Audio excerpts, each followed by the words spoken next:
m'appelle GRC Joséline, je suis orthophoniste. J'ai été invitée aujourd'hui pour pouvoir discuter, échanger avec les élèves de 3e sur ma profession d'orthophoniste et surtout sur mon parcours, car tout simplement, j'ai été au collège de Trois-Rivières, gravé et puis voilà.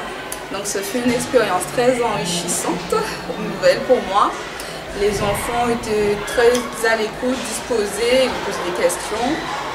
Après ma 3e MAPU au collège de Trois-Rivières, donc je suis allée au lycée Gerville-Riache, j'ai fait une seconde latin.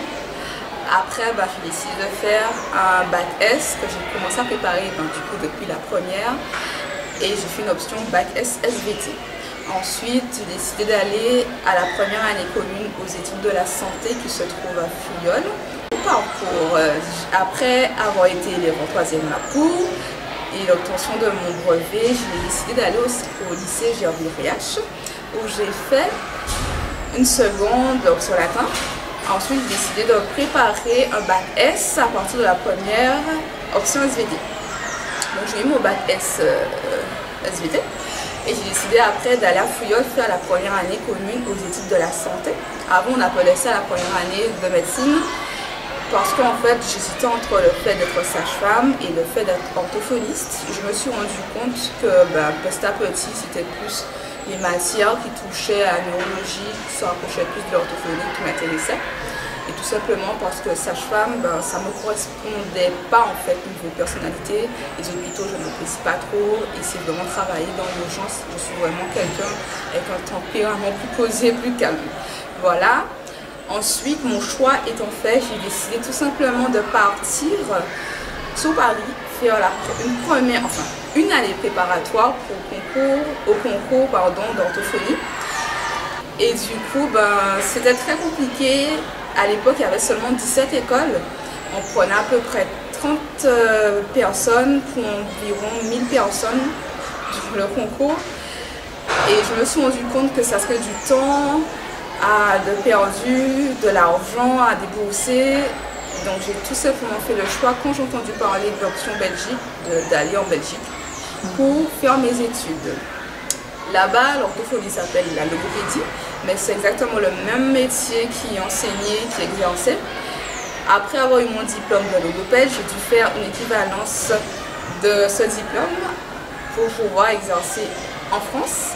J'ai eu la chance de pouvoir faire mes stages d'équivalence en Guadeloupe, ce que j'ai fait, et j'ai eu mon équivalence en 2016 et j'ai commencé à travailler en tant qu'orthophoniste en novembre 2016. Voilà, donc après l'obtention de mon équivalence, j'ai commencé par faire du libéral, ensuite du mixte, donc c'est-à-dire être en libéral et en salariat, et puis le fait que j'ai apprécié tout simplement travailler en équipe pluridisciplinaire, par facilité, on va dire, d'accès aux autres professionnels. Et vraiment, les échanges me motivaient énormément. J'ai décidé, j'ai fait le choix de travailler exclusivement en salariat.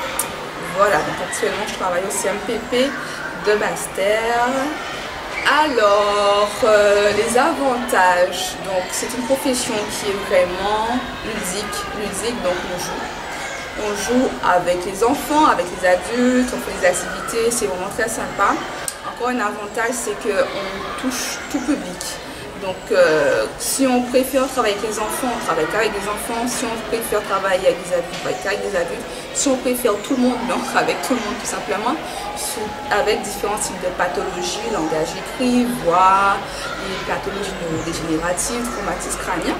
Donc c'est la richesse de cette discipline, c'est vraiment en fait que les champs d'intervention sont vraiment très très vastes. Ensuite, inconvénient, j'en vois pas parce que j'aime mon métier, que je suis passionnée, donc je ne saurais pas dire. Je vois que des avantages tout simplement, puisque je trouve que c'est un métier vraiment enrichissant de travailler avec l'humain. Donc du coup, il y a quelque chose là, au niveau des inconvénients qui me vient à l'esprit. C'est vraiment que travailler avec l'humain, c'est pas forcément simple parce qu'on touche au relationnel et nous sommes des humains avec des défauts. Donc là, du coup, ça demande vraiment un réel travail sur soi pour pouvoir être tolérant, accepter en fait tout simplement les difficultés sans jugement et être vraiment dans l'écoute de la bienveillance. Et puis quand on est passionné de toute façon, ben, on y arrive. Hein. C'est pas toujours simple, mais on y arrive. En Guadeloupe, la richesse, travailler sous son île, c'était mon choix après mes études. Quand j'ai décidé de devenir orthophoniste, ben, je me suis dit que ça serait vachement dommage de ne pas retourner en Guadeloupe, sachant qu'il y a un manque de base dans toute la France, mais en Guadeloupe. Donc du coup, je me suis dit, ben, c'est clair que je retourne sur mon île pour apporter vraiment ma pierre à l'édifice. C'est ça que j'ai fait. Et il y a vraiment un grand besoin parce qu'on est quand même, je crois, si je ne me trompe pas, l'un ou le premier département touché par les accidents de la route.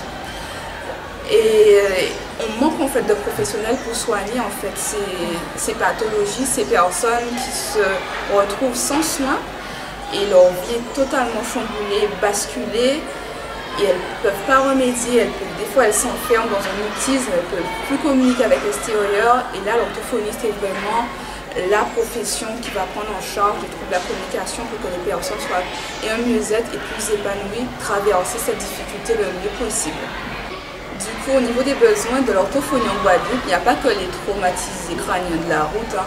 Il y a aussi les personnes qui font des AVC, des personnes qui sont autistes ici, des personnes qui ont un handicap, ou des personnes tout simplement, des enfants qui ont des troubles du langage oral, du langage écrit, et qu'il faut tout simplement accompagner sur le plan orthophonique pour qu'ils aient un mieux-être dans la vie quotidienne et notamment à l'école parce que c'est le premier domaine où l'on fait tout le temps, le plus souvent en tout cas, la plupart du temps de sa journée à l'école et confronté à l'écrit et aux apprentissages. Donc il y a vraiment un besoin important en France mais en Guadeloupe hein, parce que là c'est notre île. Donc je vous encourage à aller vers cette voie si vous le souhaitez. Alors, le message que je donnerais aux collégiens, s'ils veulent vraiment aller vers ce domaine, c'est de foncer, ne pas hésiter. S'ils sentent vraiment que ce que je viens de dire, quand ils vont chercher des informations d'eux-mêmes, que ce soit par exemple au CIO, le Centre d'information d'orientation, informez-vous plutôt. Et puis, ben, vous ferez de chouettes découvertes. N'hésitez pas à taper aux portes des orthophonistes pour faire des stages d'observation. En immersion, c'est beaucoup mieux. Ça peut ne pas parler si on vous parle, mais si vous sentez là déjà qu'il y a une vocation qui se crée, ben, n'hésitez pas à foncer. Alors, du coup, comme j'ai dit, j'ai fait un bac S. J'ai eu un bac S, mais ce n'est pas essentiel pour être orthophoniste. J'ai des collègues qui ont un bac L. Généralement, les deux bacs qui sont recommandés, c'est L et S. Étant donné que l'orthophonie plutôt demande en fait des connaissances tout azimuts, c'est-à-dire beaucoup de connaissances dans beaucoup de domaines, beaucoup de culture G. Si vous êtes curieux de nature et que vous êtes un touche-à-tout avec une fibre créative, pas forcément, ce métier est fait pour vous. Voilà.